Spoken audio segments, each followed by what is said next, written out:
Evening, things go too far. The children are upstairs watching DVDs.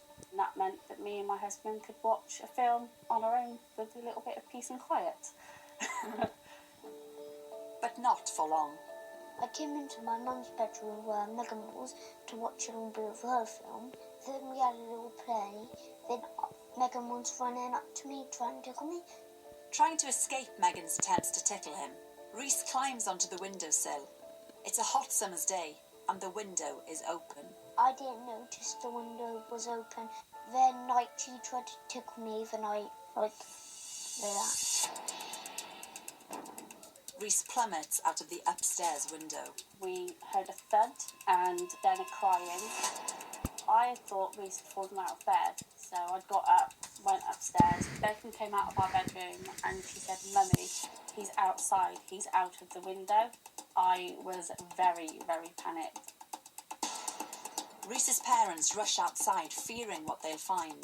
I saw Rhys laying down on the floor, kind of looking slightly dazed, and he'd started to kind of wail at that point and was really very upset. All he wanted to do was to be picked up. He survived a 15-foot fall, but something's clearly wrong with Rhys. He was wailing, he was screaming. I was more worried he'd broken his foot or his ankle or something like that. I hadn't even clicked. It could be his head. Trisha dials 999. Ambulance service, tell me exactly what's happened. My son's just fallen out of a first floor window on concrete.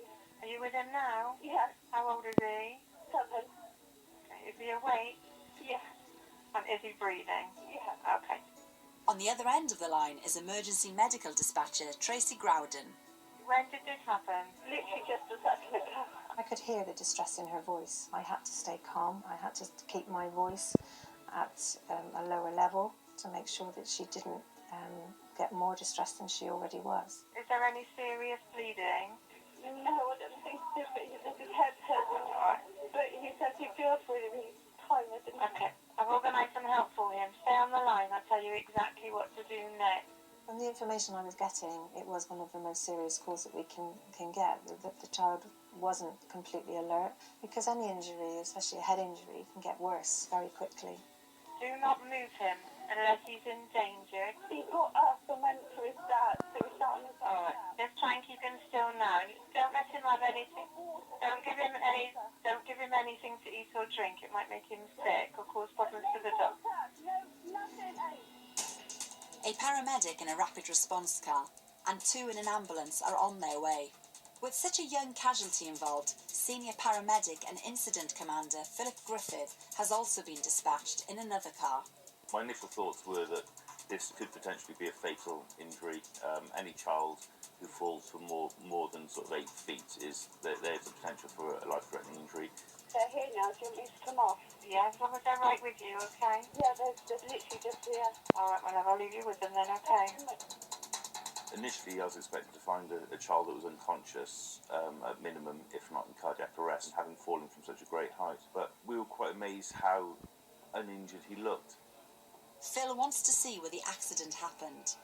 The boy had fallen through a plastic canopy, and there was a child-shaped hole in this canopy, which I'm sure broke his fall and slowed down the impact on the concrete below. Despite no visible injury, Rhys's drowsiness is causing concern. The risk is that there's always the injuries we can't see, which tend to be more dangerous than ones we can see. Protecting his head and neck, the medics rush Rhys to Gloucester Royal Hospital, accompanied by Mum. But as they arrive, Rhys's condition deteriorates. His head started to swell. It wasn't the same shape as it previously was. Trisha can only wait as Rhys has emergency CT scans of his head. It's the worst nightmare that you could possibly have, that your child has a brain injury and you can do nothing to help. It's not as if you can kiss it better, and it's not as if it takes a plaster to make it better, as something that could have a profound effect for the rest of his life. After transferring to Bristol's Children's Hospital, Rhys is found to have a fracture to his skull and cheekbone. The doctor had said that the fracture was only hairline, so not to be concerned with, and it would heal easily. but they are concerned about a small bleed they have found on his brain. Though it's not large enough for them to risk an operation, they need to keep him under close observation. My head was hurting a lot.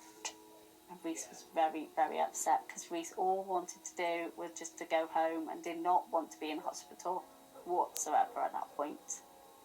Reese's accident has also had an effect on his little sister Megan.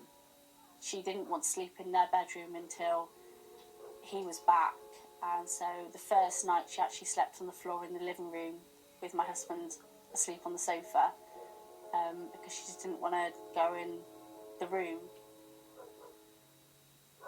Thankfully, after 5 nights in hospital, Reese gets the all clear to go home, and a few months later, he's made a complete recovery. He's doing amazingly well. He's complete and utterly a little miracle with how he's coping with everything. I couldn't remember the bit at all about falling out the window, but I remember when I landed on the floor, I tried to get up, but I couldn't. Reese knows he's been very lucky. If the porch wasn't there, I'd probably die. That broke my floor, so if that wasn't there, bang, probably dead. And as well as his head, Reese's relationship with his sister is also in a good state of repair. They're a lot closer because of the accident. My little sister now is a lot more careful with me. She's keeping him safe, even though she's the younger sister.